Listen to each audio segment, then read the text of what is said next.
প্রতিদিন রাতে ঘুমানোর আগে 6টি আমল করে ঘুমাবেন। আপনি ঘুম থেকে উঠেই ফলাফল দেখবেন ইনশাআল্লাহ। ঘুম থেকে উঠে আল্লাহর কসম করে বলে আপনি ফলাফল দেখবেন।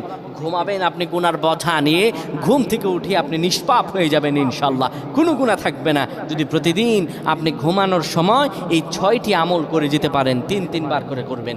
1 নম্বরে যে আমলটি করবেন, কালিমা পড়ে ঘুমাবেন। 2 নম্বরে দুরূদ শরীফ পড়ে ঘুমালে মৃত্যুর পর দুরূদ শরীফ হবে তার জন্য সুপারিশকারী। দুরূদ শরীফ পড়ে ঘুমাবেন, দুরূদ শরীফ পড়বেন।